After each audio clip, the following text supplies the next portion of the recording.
అసేప్య పోస్టుల వెనుక ఎంత పెద్ద తలకాయలు ఉన్నా ఏ ప్యాలెస్లో దాక్కున్నా పోలీసులు వదలొద్దు. పోస్టులు పెట్టిన వారిని మాత్రమే పోలీసులు పట్టుకుంటున్నారు. వారి వెనుకున్న వారిని ఎప్పుడు అరెస్ట్ చేస్తారు?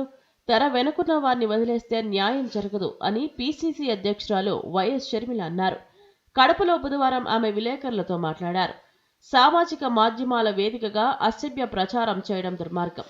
సమాజంలో మహిళలు ఎదగకూడదనే ఇలాంటి దాడులు చేస్తున్నారు. వివేక హత్య కేసులో సునీతకు అండగా ఉంటాను. కేసులో అసలు దోషులెవరో కనిపెట్టి శిక్షించాలి అని ఆమె డిమాండ్ చేశారు. తనతో పాటు విజయమ్మ, సునీతలపై పోస్టులు పెట్టించింది ఎంపీ అవినాష్ రెడ్డి అని పోలీసులకు నిర్ధారణ వచ్చారని, అలాంటప్పుడు ఆయన్ను ఎందుకు విచారించడం లేదని ఆమె ప్రశ్నించారు. వైకాపా సోషల్ సైకో వర్రా రవీందర్ రెడ్డి కేసులో అవినాష్ రెడ్డిని అరెస్ట్ చేయాలని డిమాండ్ చేశారు.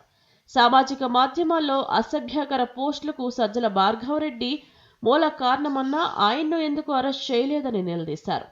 వర్రా రవీందర్ రెడ్డిపై నేడు కడప జిల్లాలో కేసు పెట్టినా పెట్టకపోయినా పోలీసు విచారణ కొనసాగాలని, పోస్టులు పెట్టించిన వ్యక్తులెవరో నిగ్గు తేల్చాలని కోరారు.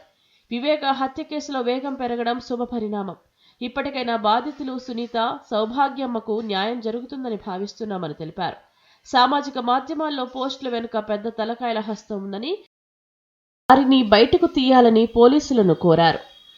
కడప ఉక్కు పరిశ్రమ కోసం షర్మిల వినూత్న నిరసన తెలిపారు. కడప కలెక్టర్ కార్యాలయం వద్ద కొబ్బరికాయ కొట్టి నిరసన తెలిపిన ఆమె 10 ఏళ్లుగా ఎంపీగా ఉన్న అవినాష్ రెడ్డి ఈ పరిశ్రమ కోసం ఏం చేశారని ప్రశ్నించారు. గత 5 ఏళ్లలో పరిశ్రమ కోసం జగన్ చేసిందేమీ లేదని, కేవలం కొబ్బరికాయ కొట్టే పరిశ్రమగానే గత పాలకులు తయారు చేశారని విమర్శించారు.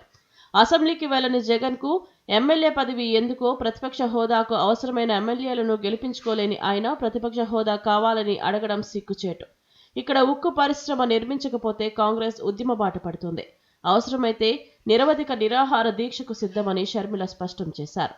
ఉక్కు పరిశ్రమ నిర్మించాలంటూ కలెక్టర్ చెరుకూరి శ్రీధర్కు వినతిపత్రం అందజేశారు.